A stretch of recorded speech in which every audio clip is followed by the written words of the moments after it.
আমাদের আপনি জানেন যে 5ই আগস্ট পূর্ববর্তী যে সময় ছিল সেখানে আমাদের র্যাবের কোনো সদস্য পালিয়ে যায় নাই এবং র্যাবের কোনো সদস্য কর্মবিরতিতে যায় নাই।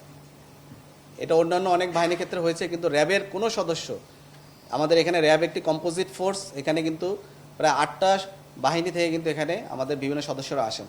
সেখানে মূল যে প্রায় 44% কিন্তু আসে পুলিশ থেকে, এবং এই সবচেয়ে বড় অংশটাই হচ্ছে পুলিশের এখানে।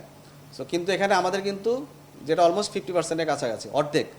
সো সেখানে কিন্তু, এবং আমরা কিন্তু র্যাব খুবই একটা ছোট একটা বাহিনী, 10,000-এর কাছে প্লাস মাইনাস একটা ফোর্স আমরা। সো এই 10,000 ফোর্সের ভিতরে 44% পুলিশ, কিন্তু আমাদের কোনো সদস্য কিন্তু পালিয়ে যায় নাই এবং কোনো সদস্য কিন্তু কর্মবিরতিতে যায় না। আমরা প্রথম থেকে যেভাবে একসাথে ছিলাম, আমরা শেষ পর্যন্ত একসাথে ছিলাম। এখানে অনেকের অনেক ধরনের সমস্যা ছিল, কিন্তু আমাদের র্যাব ফোর্সেসে কখনোই কিন্তু কোনো সমস্যা হয়নি।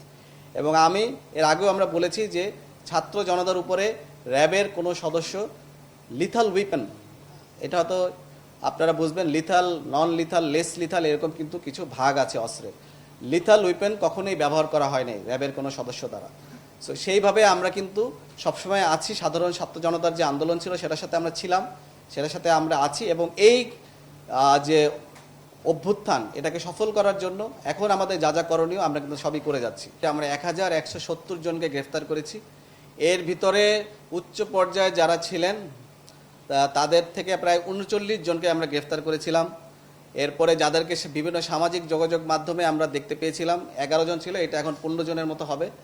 যাদেরকে অস্ত্র হাতে বিভিন্ন সোশ্যাল প্ল্যাটফর্মে আমরা দেখেছি যে তারা ছাত্র জনতার উপরে গুলিবর্ষণ করেছিল, এরকম এটা অলরেডি 15 ক্রস করবে আমি আশা করছি।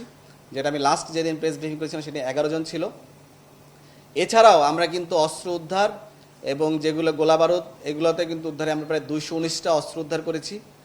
এগুলো হচ্ছে আমি এটা আপডেটেড আমার কাছে নাই, আপনাকে আমি সময় দিলে আমি আপডেটটা বলতে, যেটা লাস্ট মিডিয়া ফিকে ছিল সেটা আমি বলছি। আমি প্রায় 10,642 রাউন্ড অ্যামুনিশন কিন্তু আমরা তখন কিন্তু আমরা উদ্ধার করতে সক্ষম হয়েছিলাম।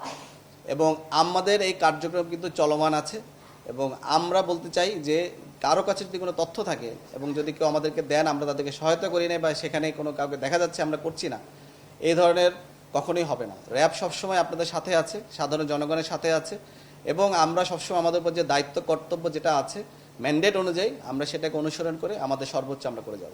বড় পর্যায়ের নেতা যারা 39, তাদেরকে তো আমরা গ্রেফতার করেছি, যারা মামলার 1 নাম্বার 2 নাম্বার আসামি, এবং প্রতিদিনই আপনি দেখবেন যে রাঘব গোয়াল যারা, তাদেরকেই আমরা ধরতেছি। আমরা ছোট পর্যায়ের যে স্ট্যাট, সেটা আমি বললাম যে আপনাকে আমি 1170 জনকে ধরেছি সর্বমোট। এদের বিষয়ে আমাদের তৎপরতা অব্যাহত আছে। আমরা যখনই তাদেরকে সুযোগ পাবো আমরা তখনই তাদেরকে গ্রেফতার করব। আমরা কাউকেই ছাড় দিব না, আমরা কাউকে ছাড় দিব না এবং দিব না, এবং যখনই আমরা সুযোগ পাবো তখনই আমরা সবাইকে আইনের আওতায় নিয়ে আসবো।